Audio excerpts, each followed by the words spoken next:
Hello and welcome to the Pillow Talks podcast. We're your hosts, Vanessa and Xander Marin. I'm a sex therapist with over 20 years of experience. And I'm just a regular dude. We share the ups and downs in our relationship while giving you step-by-step techniques for improving yours. Make sure you subscribe for your weekly double date full of totally doable sex tips, practical relationship advice, hilarious and honest stories of what really goes on behind closed bedroom doors, and so much more. It's the sex education you wish you'd had.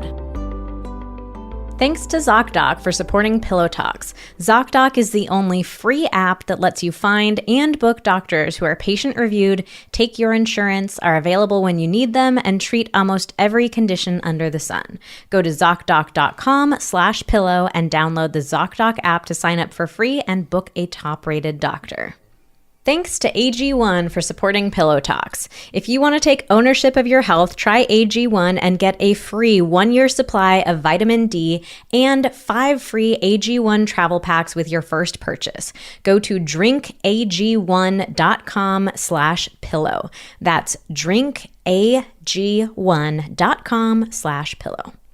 If you have been following us for a while, you know that one of our favorite techniques in this entire realm of sex and relationship is communication.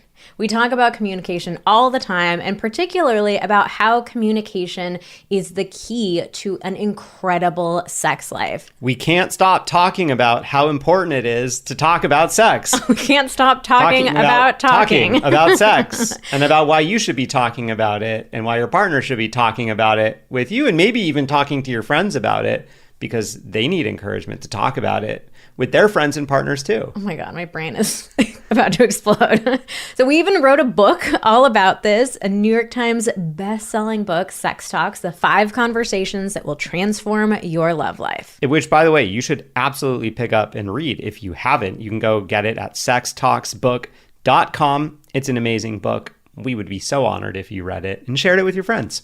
So today we're talking about a very specific and very important subset of this whole topic, which is what to do when your partner refuses to talk about sex. So you're on board. You're like, I got it, Xander, Vanessa. I'm with you. I want to talk about it. You're all excited. You try to talk to your partner and Yeah, I mean, because we're talking about talking to your partner about sex. We're not talking about talking at your partner about sex. I think there's an important distinction, because the unfortunate reality, fortunate or unfortunate, I'm not sure which, it takes 2 to tango. Like, conversation is a 2-way street. It's not a talking at someone. Yeah, talking with. So what do you do if your partner is just not on board with you? And so what we did for this episode is we are breaking it down into the most common reactions and responses that we hear from partners who don't want to talk about sex. So everything from being just straight up stonewalling, like no communication whatsoever. The stone cold stonewall. Yes, to getting defensive, to saying that sex shouldn't need to be talked about. We're covering all of it, and we are going to give you specific tips in each category for how to help break down these barriers and get the conversation started. And a lot of the tips that we're going to be sharing with you are actually taken from Sex Talk. So it's going to give you a little taste of what the book is like, get a feel for if you should pick up your own copy. You definitely should, but we're going to talk all about it. And we are also going to help you address your own discomfort, because we will get to this in a second. You might be feeling a little bit more discomfort than you realize. And that's okay. That's totally normal. We're here for you. Whether it's you, whether it's your partner, or it's both of you, we got you.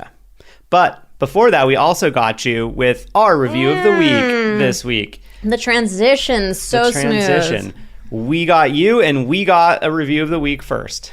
This week it is, I just sent 5 different episodes to a friend. Ooh. Oh, love it. Love it. I just spent an hour on the phone with a friend and lost track of how many times I said, you should really check out this podcast I've been listening to, while dissecting the latest developments in her new relationship. Literally every issue she brought up, I was like, Vanessa and Xander have an episode on this. Eventually, I said I just sent her some links and promptly found 5 that directly applied to our conversation. At the end of the call, she said I gave great advice, but honestly, 90% of it came from this podcast. Thank you for giving us all the tools to improve our relationships. I love that. Oh, that's so sweet. I love hearing about the ripple effect that our work creates. Like, we feel so good just, we're just sitting here in our office. We are thinking about you guys. Like, right before we started recording, we were like, okay, let's think about the person that we're trying to help with this episode. And like, we're picturing, you guys starting to have conversations. So like, and we also did a little dance too. We pictured you. And then we said, you know what would be even better is if we pictured you That's a secret. and dance together. That's a secret. We're not picturing us dancing with them. We dance together. That's our private way of getting in the zone to record the podcast. But anyways, what I'm trying to say is it's really cool to hear like the ripple effect. So we're not just affecting you, like then you're turning around and sharing our advice, sharing the podcast with your loved ones, like, and maybe they're going to turn around and share it with their loved ones. Like, that's so freaking cool to think about the ripple effect that we're having. So thank you so much for this review. And reviews are another ripple effect. When people see your reviews, they're more likely to listen to the podcast. Spotify and Apple are more likely to deliver the podcast to people like as a recommendation. So we don't just read these reviews to make ourselves feel better. Like, it genuinely helps the podcast grow so much. So we really appreciate you taking the time. Like, if you've ever learned anything from one of our episodes, please leave us a review. It doesn't need to be long, but it really makes such a big impact. At least rate the podcast. That can be done in like 2 seconds. Yeah, and also just take a look down at your phone or whatever you're listening to this podcast on right now. And if you're not following or subscribed to our podcast, they call it different things on different podcast platforms. Just smash that button. That helps us out immensely too. Yes, absolutely. So if you have not heard us talk about this before, we do a weekly giveaway to say thank you for taking the time to leave these reviews. So here's how it works. Go over to Apple Podcasts, the main Pillow Talks page, scroll to the bottom, you'll see a little area where you can leave a review.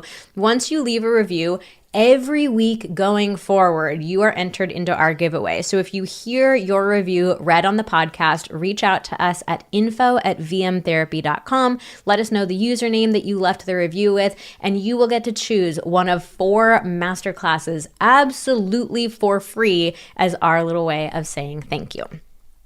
Okay, so let's get into the episode. As usual, we started off doing some research over on our Instagram community. We are at Vanessa and Xander. If you have never followed us there, definitely go check it out. So we put up a poll and we wanted to know how many people are in this situation where they want to talk about sex, but their partner is resistant. So here's what we discovered.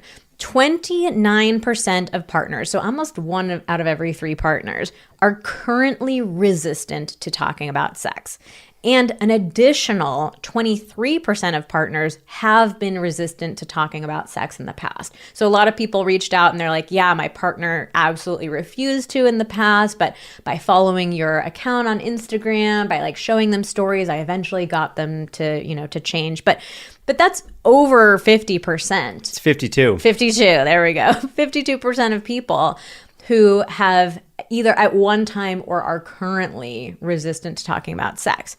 But then when we were putting these polls up, Xander had the hunch to ask. I had an inkling. You had an idea. You're like, let's ask if the person responding to the poll, like if they themselves feels resistant. And I was like, no, babe, like this is all about the partner. The people who are following us, they're already on board. They want to talk about it. Like, we don't need to poll them. Yeah, I was like, you know what? Like, yeah, probably you listening to this episode, you are more likely to be the one that feels comfortable, but your partner is the problem, right?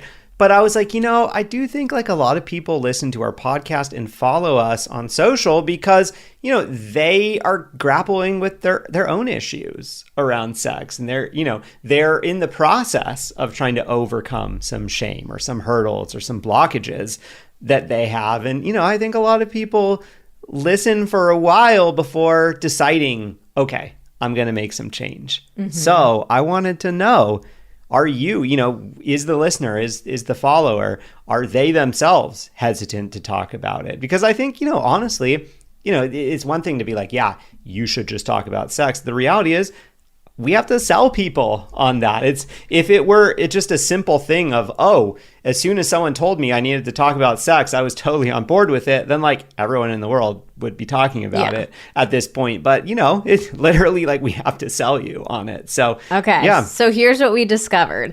47% said in the past they were resistant, but not now. So that was way higher, more than double than the 23% of partners who were resistant in the past. But well, it's great to see because that means we're making some progress. Yeah, I was like, we're making a difference. These are people who are following us and listening to the podcast who are like, yeah, I used to really struggle with this and now I don't. But 34% said yes currently, compared to 29% of the partners. Yeah, so in both categories, the person themselves was more resistant than their partner. So we were like, interesting. Still a lot more work to do.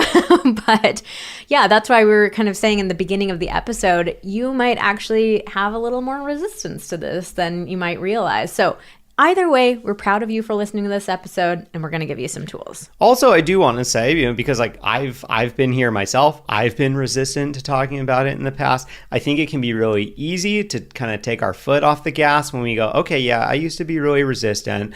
I've had a couple successful conversations. I've totally changed. I got this. But the reality is, when we are conditioned to think and act a certain way, we can break out of that, but it's very easy to slip back into it when something really stressful happens, when something triggering happens, when we haven't had to think about it or do it in a while. So, if you're someone that answered in that category of like, yeah, I struggled in the past, but not now, or my partner struggled in the past, but not now, like this episode is still going to be super valuable and super interesting for you because it can be a good way to kind of take account of like, how well are you really doing? Are some of these areas, do you pick up on these happening in your relationship a little bit? Do you see signs of where, it's easy to slip back into that dynamic? And I think, this is one of those things where unfortunately we do have to keep it top of mind for the rest of our lives. It's so easy to fall back into those ways that, we were kind of taught to act and think, as a child or as a teenager or as a young adult. So let's get started with, why do we need to talk about sex? Yeah, here's the sales pitch, everyone. Why do we need to talk about it in the first place? And I think for most of us, the resistance comes from not seeing any examples of it. So pretty much all of us, we get our sex education from TV, movies, and porn, right? Like we get very little other education. And if you think about all those scenes that you've seen on TV, movies, and porn, you never see characters talking to each other about sex. So it leaves us with this idea of like, oh yeah, that's how it's supposed to work. It looks sexy and effortless and natural in the movies. And who doesn't want those feelings? Who doesn't want it to just be Exactly. immediately sexy, immediately effortless, and immediately natural? Like that's totally normal. So it's like they've hooked you with that. Yeah.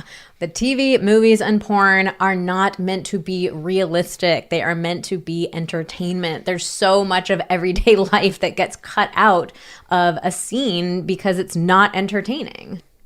So I actually want to turn this around and say, why not?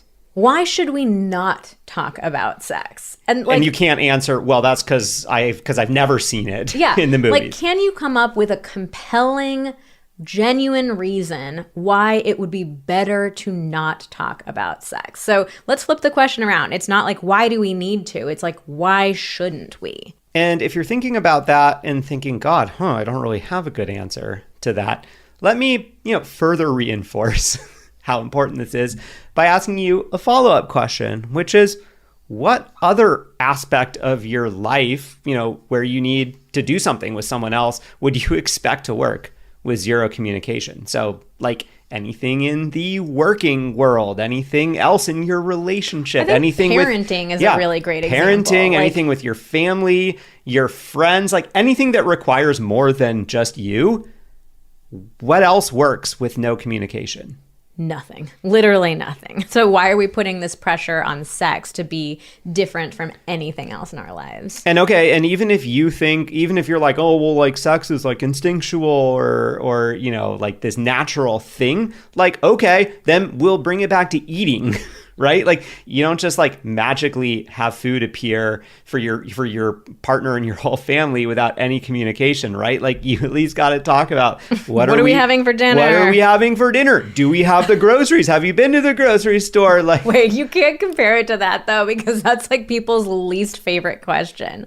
We hate talking about what are we having for dinner. So it's more fun than that. In sex talks, the conversations are much more fun than what are we having for dinner. I mean, I think you can get a lot more pleasure out of sex than you can cooking dinner. Let's put it that way. So yeah, you might not enjoy that dinner conversation, but I think you would agree that in order to have good food, so, to have good food and have meals done like relatively efficiently, it actually requires a lot of communication. So in order to have good sex, it would follow that it might require a lot of good communication too.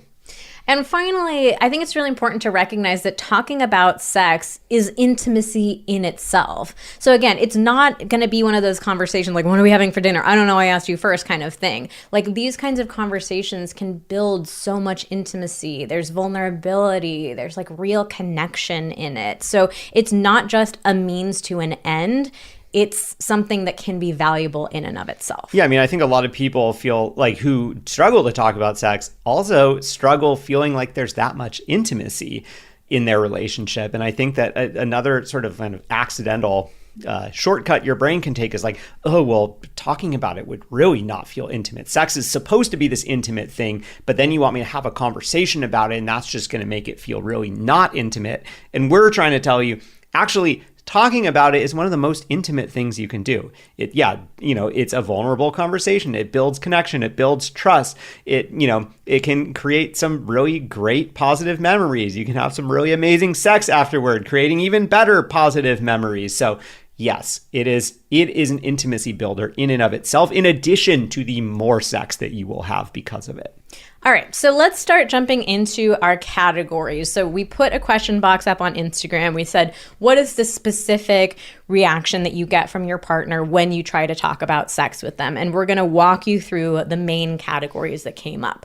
So by far and away, the most common group of responses were dismissive or avoidant. So the partner will respond with something like, it's not important, or when you bring it up, it just makes it awkward. Or even just saying like, I don't know. Or maybe they just like tell you, now's not the right time. And they keep saying that over and over. And then ultimately you're like, okay, yeah, but like it's never the right time. So when is the right time? So we talk about this category a lot in sex talks because like I just said, it was the most common response that comes up. And one thing that I think can happen in this dynamic is that it's very easy to feel like your partner just doesn't care. I mean, and obviously if you're hearing things like it's not important or like, I don't know, that makes it seem like it's very unimportant to your partner, right? But what I've discovered as a sex therapist from working with so many couples around these kinds of issues is that is most likely not true. Like most likely what is going on is that your partner is really struggling to process the issue. Yeah, and I think, you can flip it around and think, have you ever been avoidant about something? I think being avoidant is a super common thing that we do as humans. If whatever the issue is that's facing us, it's not a life or death decision, it's so easy to kick the can down the road, to be avoidant about something. And I think, if you can think for yourself, think about a time you were avoidant about something. Maybe it was like a tricky conversation with a friend about something, or like a sticky work situation. And it was kind of like, oh, I'm just going to pretend this doesn't exist. Did you actually not care about it? Or did you actually care so much? You were so anxious about, the situation or what might happen that it actually felt easier to push it off. So I think first of all, it can be important to just kind of flip it around that way and think, have you ever been, I'm super avoidant of this because I just don't care at all. It was actually probably because you cared so much that you were avoidant.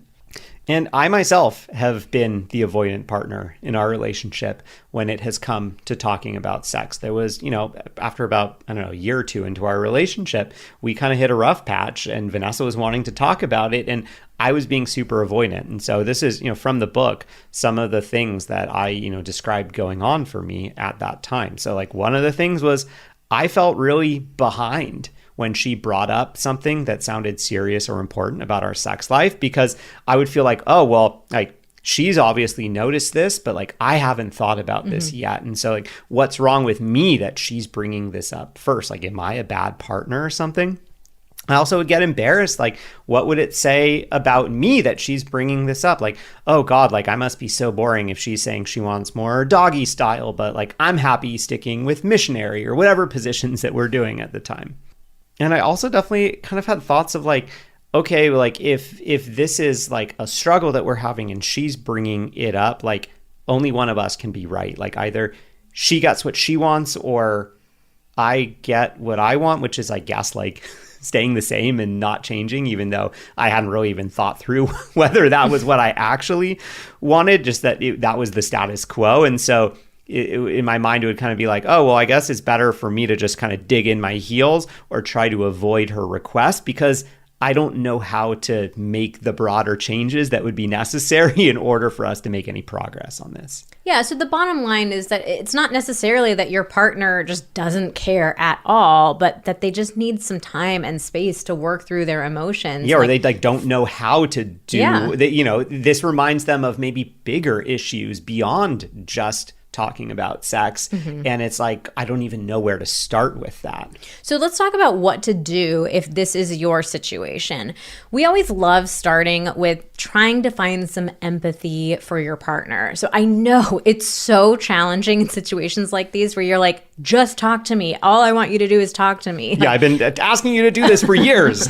It's so frustrating and it's very easy to just be annoyed by your partner. But like, see if you can tap into some empathy and think about what emotions or feelings could be behind their reaction. So are they actually really scared? Are they actually confused? Are they actually sad? Like what might be coming up for them? Yeah, and especially thinking for yourself, are there any situations you've been in where you've been avoidant of something for a long time? Maybe even something silly of like, oh, I keep putting off like making that doctor's appointment or whatever. And just think about what is that like for you whenever something reminds you of, oh, maybe I should make that doctor's appointment. And what do you feel? Like it can be so valuable to just think about that and try to kind of apply that to your partner. That could be going on for them too.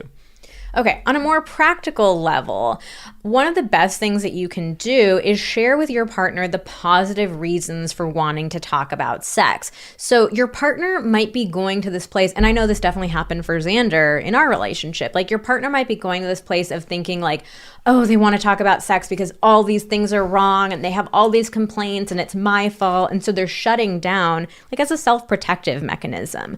So we really believe that talking about sex should be a positive and intimacy building experience, even when there are challenging dynamics that you need to talk about. But I think if you start the conversation with, telling your partner like there are good reasons why you're wanting to talk about this. So it could sound something like, I know this might feel a little bit uncomfortable for us to talk about. I'm there with you. Like, I'm not super comfortable with this either, but you and our relationship are important to me. Or, I want us to feel closer and more connected. I want us to be able to prioritize our love and our relationship. So you're making it not feel like a scary thing to your partner. That can also kind of short circuit some of the like storytelling that might be going on in your partner's brain of, oh, they must want to talk about it because of this thing or that thing or this thing I'm doing wrong. So just hearing I want to talk about it because of this can preempt the sort of inference or reading into things that they might be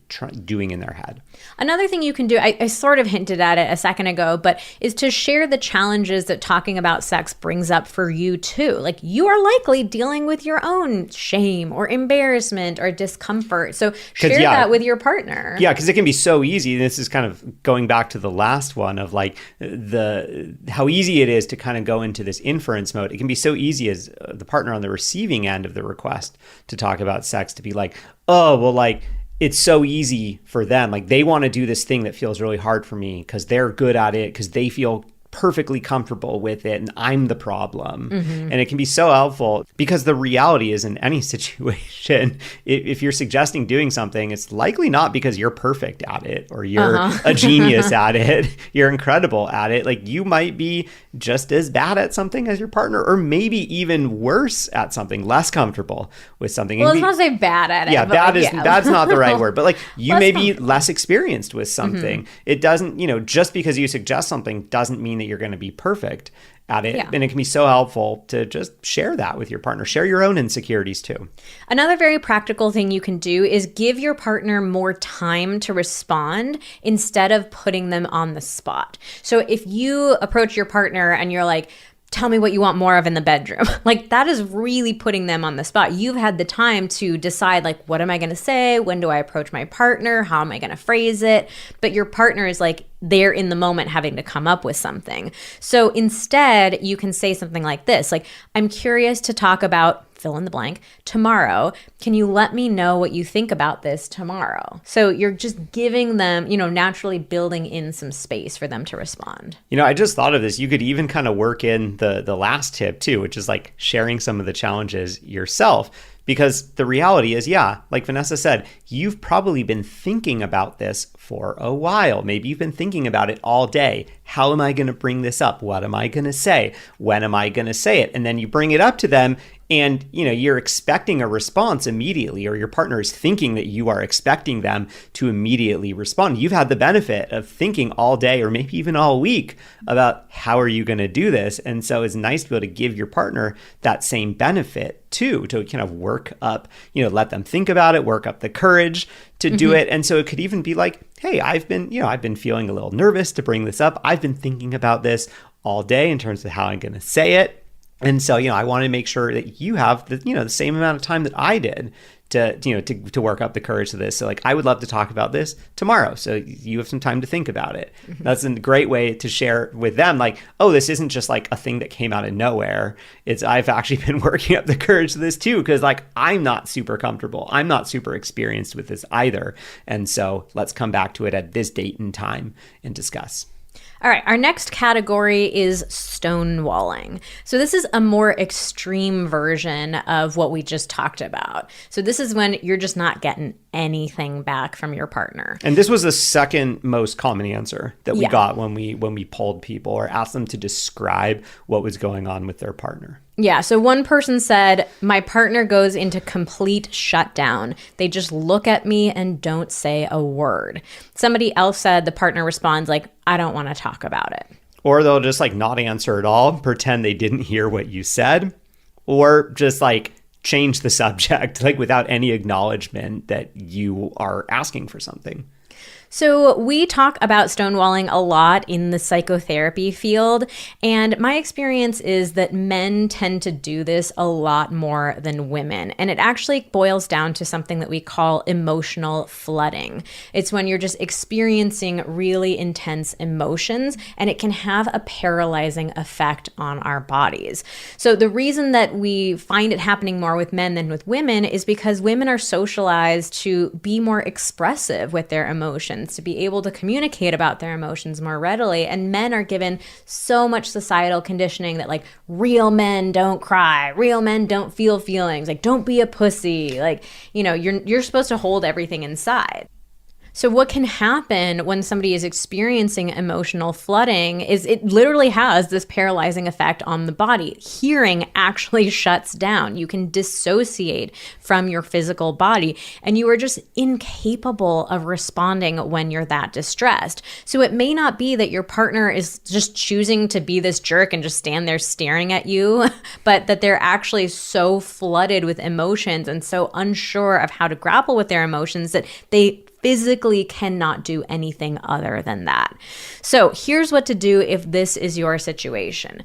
At a totally separate time, like you've not been trying to talk about sex, you're not having any sort of conflict or anything like that, like ask your partner, what is it like for them when you try to talk about sex? So this is like very specific. You're not trying to talk about sex. You're talking about what is it like when I try to initiate these conversations with you? Yeah. So like just try to have this conversation. Don't try to let this pivot into the conversation about sex. You're talking about talking, but you're not actually talking, if that makes sense. But you are talking because you're using your words and you're hoping your partner uses their words too.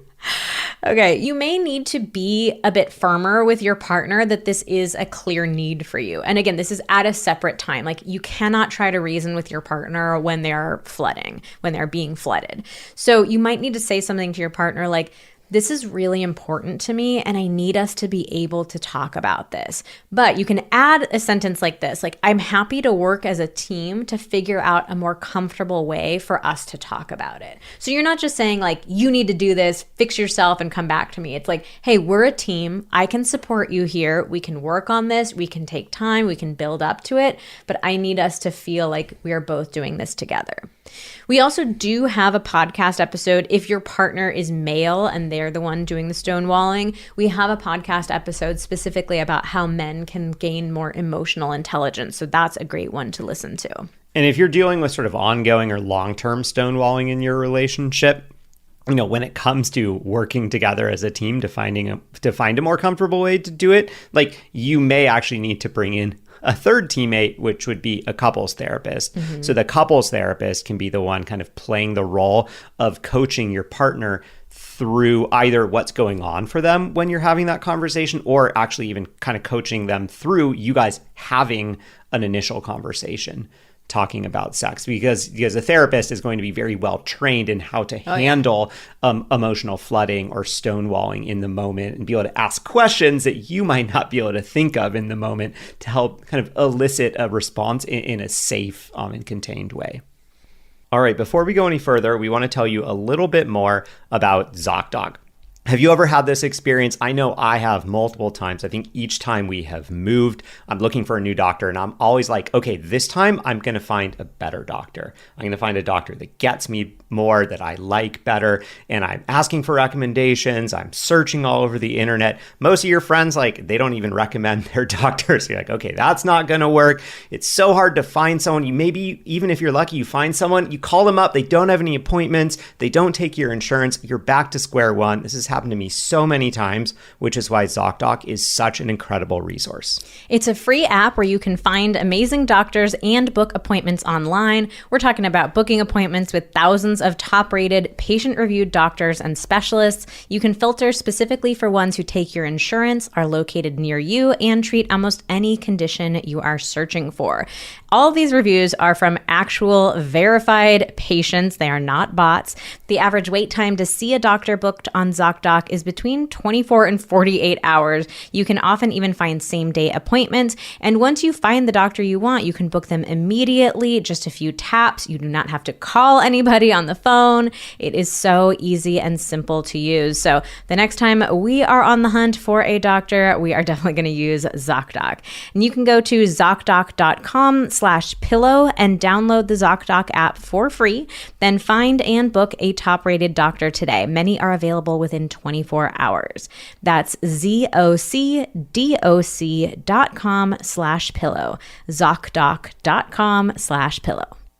Let's tell you a little bit more about AG1. So when they reached out to ask us about being a podcast sponsor, they sent over a full supply of it so that we could give it a try. We both started taking it in the morning, like first thing when we get up, and it just makes us feel like we're starting our day on the right foot, like making a healthy choice for ourselves first thing in the morning, doing something to really support our body. So we have been enjoying it. And I just want to come out and acknowledge something. I know that you are seeing a lot of people recommend AG1. And sometimes when we see a lot of people talking about something, it can like bring up this natural suspicion of like, well, is it really that good? Like, what's going on here? But to tie this in with something else we are going to talk to you about in this episode, my friend Liz Moody started talking about AG1. She is a journalist who really focuses on the health and wellness space. She really does deep dives into the research. She talks to all these leading industry experts, and she did a deep dive into AG1, and it helped me realize like there actually is a lot of incredible research and science behind this product. So this was like months and months and months ago, and I was like, okay, cool, I get it.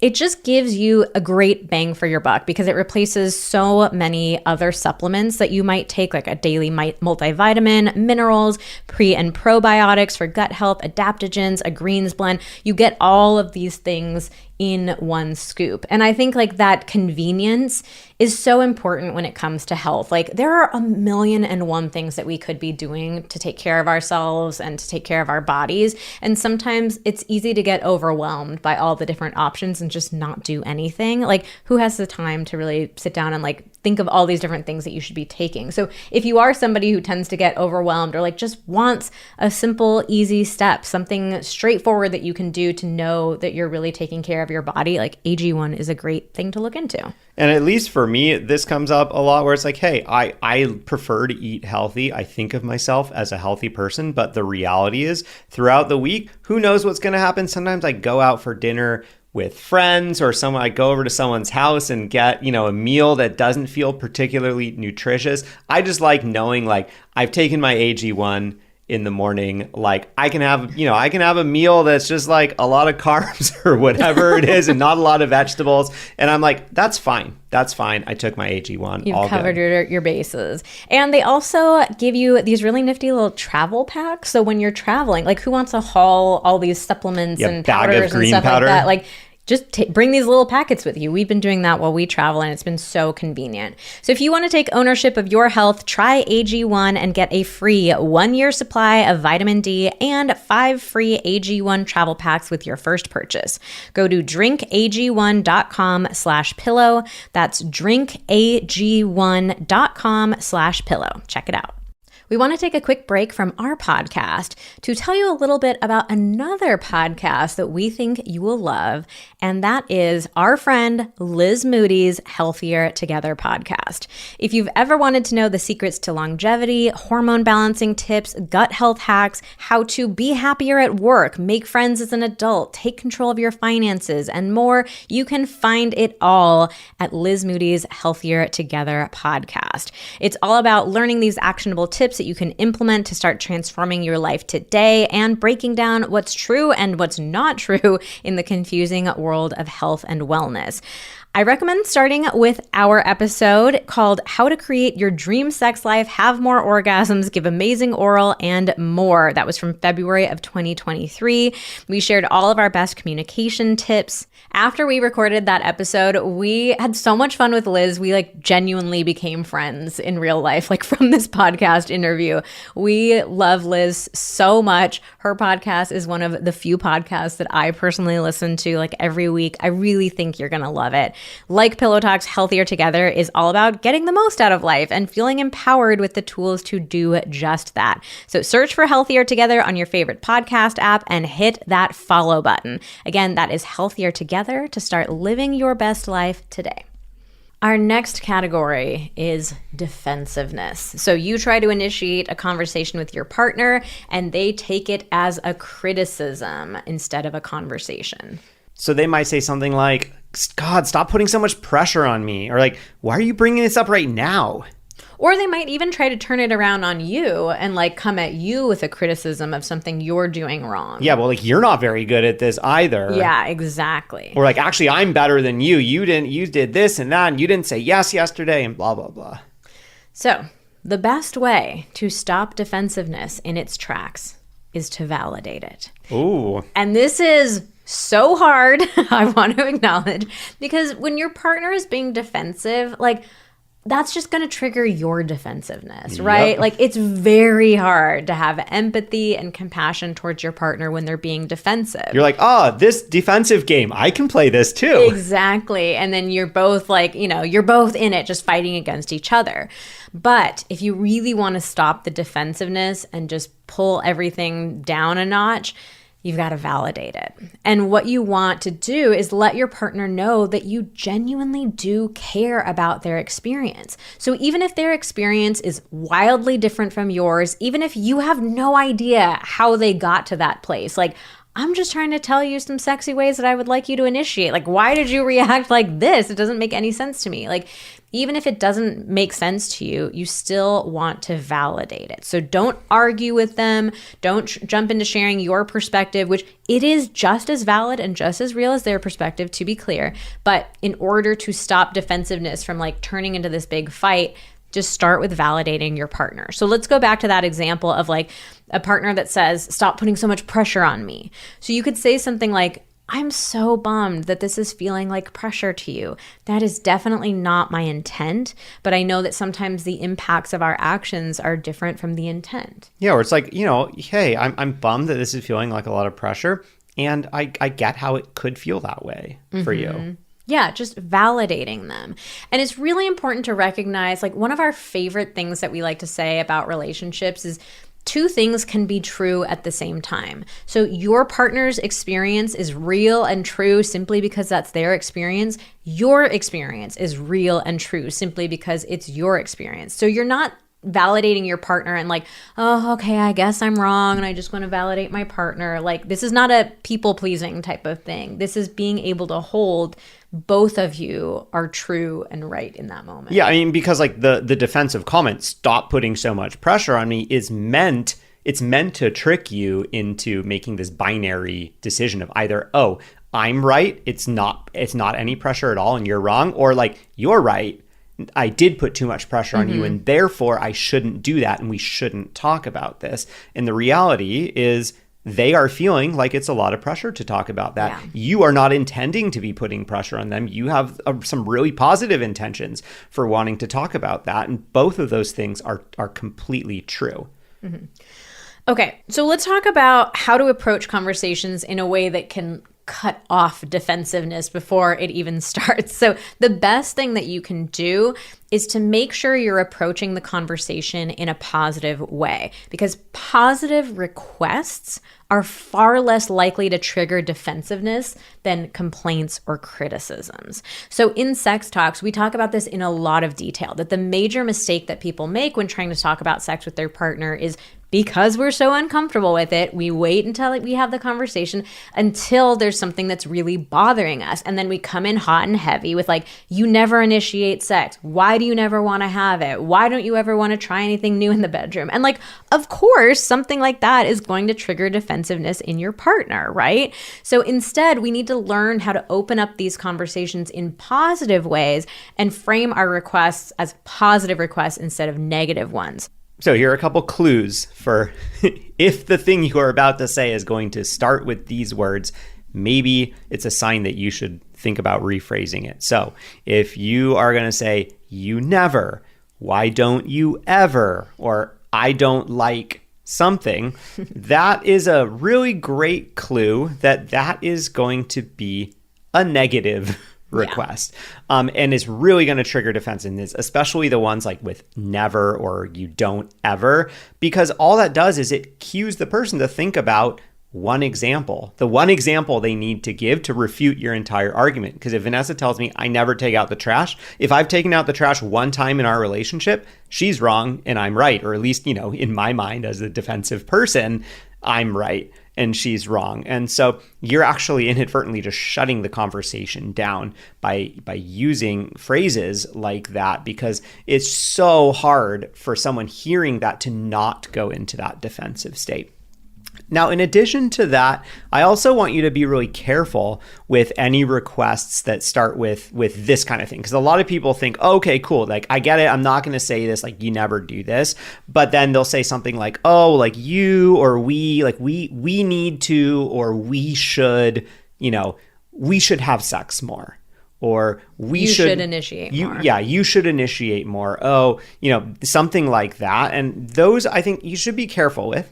I just said you should. You should be careful with that, because it can be perceived to someone, especially if they are more inclined to react defensively, it can be perceived as sort of a challenge or a call out. And so what they might hear is, I'm doing this wrong. Mm-hmm. I'm doing this wrong. I haven't been doing this right for a long time. Like, I'm being put on the spot. I'm being called out for something that I've done wrong. And that's especially going to happen if they've had experiences like that in the past, not with sex, but just like, as a child or a teenager being called out for something. It can be very easy for something like this to trigger that defensiveness. And they might not even be aware of what's going on, but you just like go back into that kind of mindset and you're like already just not set up to have a good conversation.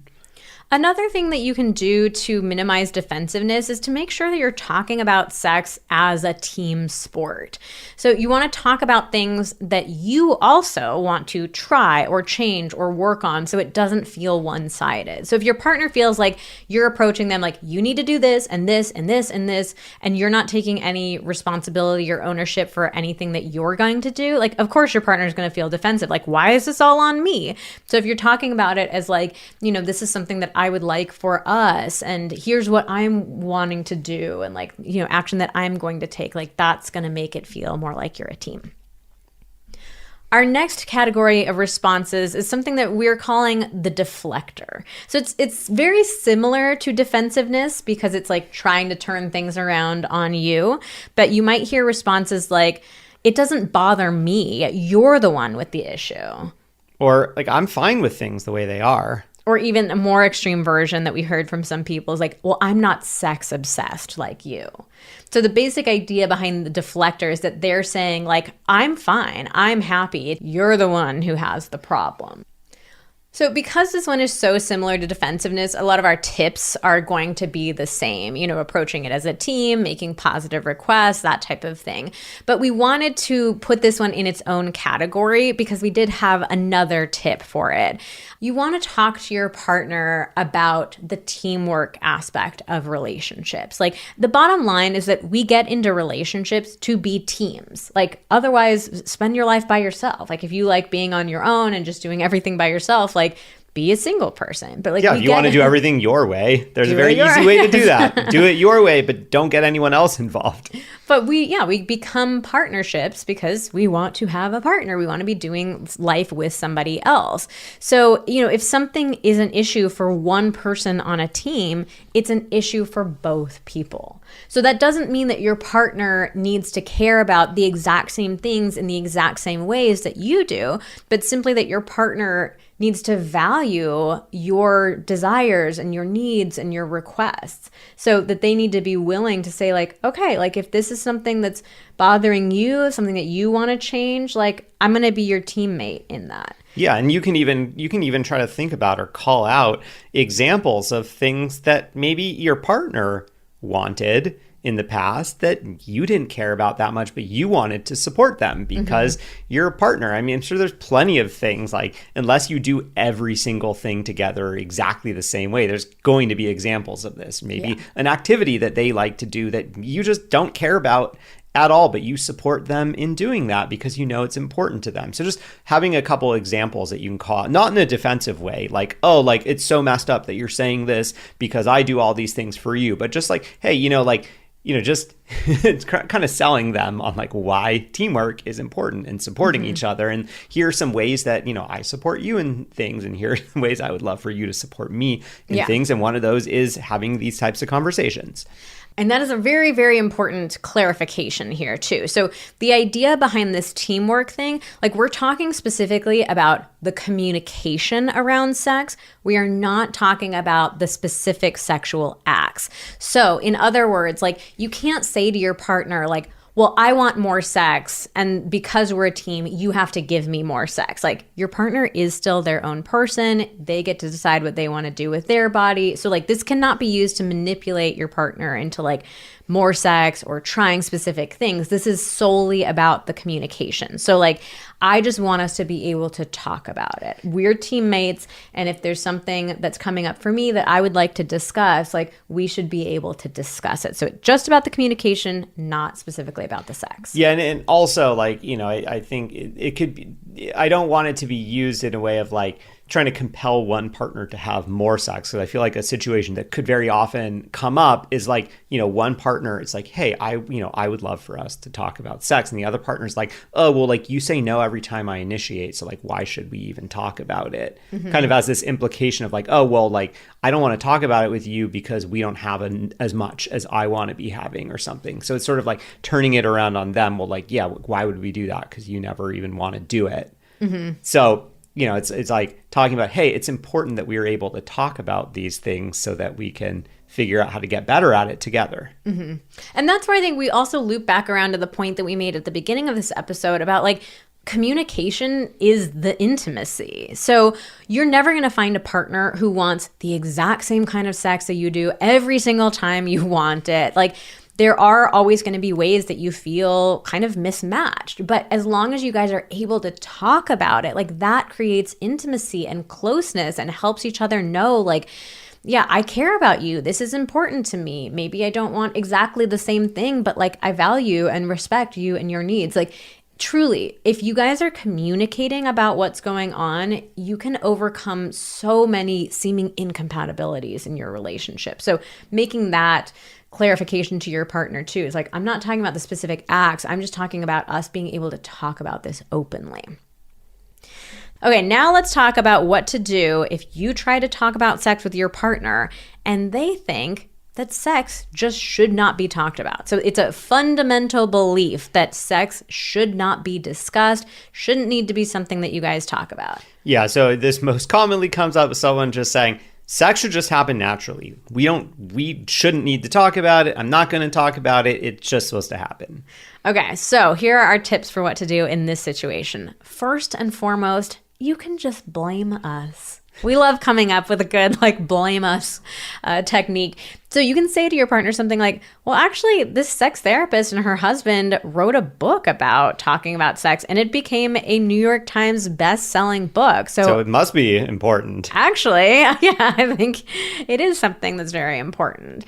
There's also an opportunity here to connect over shitty socialization that you've both received. So if your partner says something like, oh, we shouldn't have to talk about that, connect with them in that. You can say something like, you know, I thought that for the longest time too. Like, and you can even say like, yeah, in movies, you never see characters talking about it. Or maybe you guys are both like purity culture survivors and you got specific messages saying, you know, sex is shameful and it's something that you shouldn't talk about. Like, you can share that with your partner. Like, yeah, I know we have this shared history around this, or like, that's something that I used to believe as well.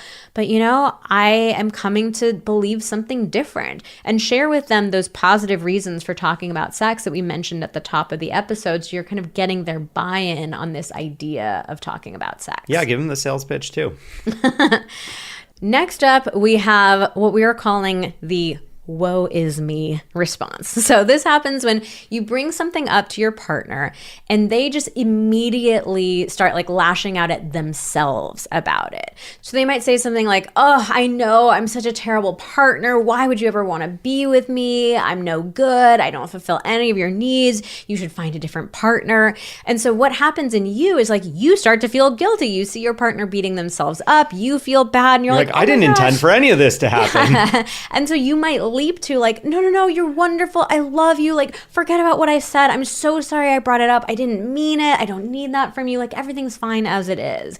So you like backtrack to protect your partner. Yeah, it's like you change course to actually end up giving, like, building them back up and giving them all these compliments, which may actually kind of be in conflict with the thing that you are trying to bring up. Yeah. So this one is very tricky because it seems like your partner, like, oh no, my poor partner, this is so sad. But actually what they're doing, and sometimes this is conscious and sometimes it's subconscious. I think it's very often subconscious until you start to kind of dig into the dynamic and be aware of like, oh, this is something that I tend to do. And then at that point, it's kind of like, okay, maybe you're still using this and you know about it, even though it's not very good for us. Yeah, like the bottom line is that this behavior is manipulative. So it's important for you to stand your ground and like not back down from wanting to have this conversation. So say to your partner something like, I don't think you're a horrible person, and I feel really sad that you're going to that place within yourself.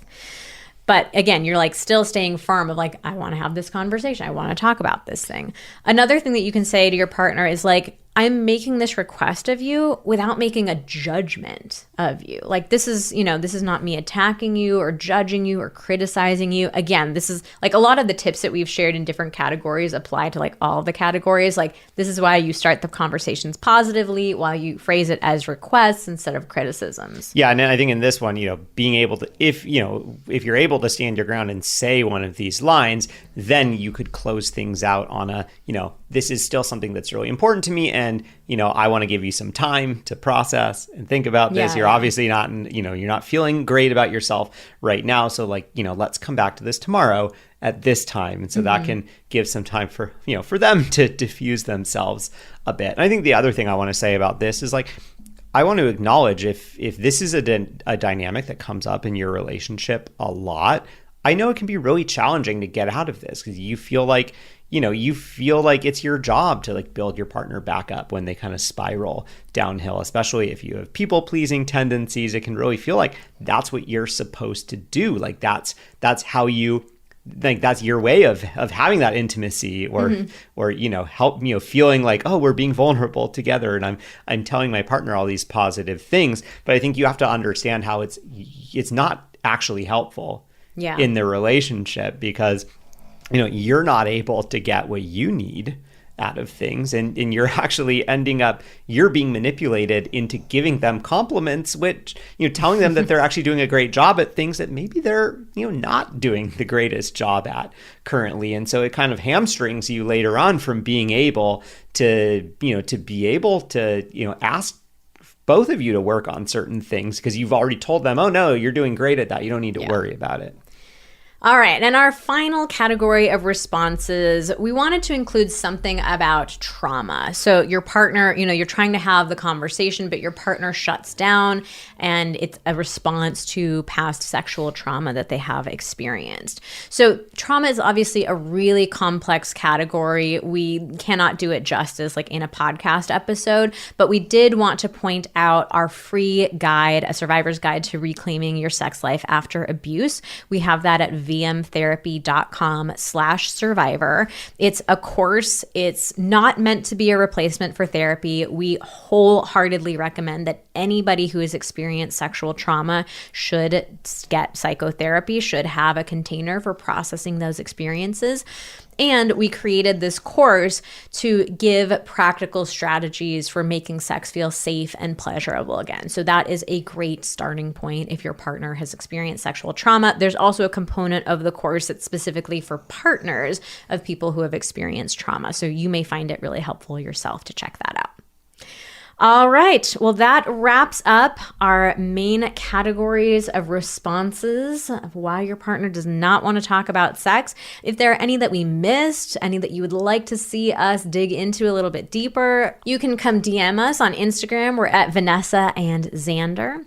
And if you're interested in checking out our New York Times best-selling book, Sex Talks, you can find that at sextalksbook.com. Including getting the audio book, which is a great option. Because I know you're listening to this podcast. You like hearing our voices. We read the audiobook ourselves. So it's you would want to go to sextalksbook.com.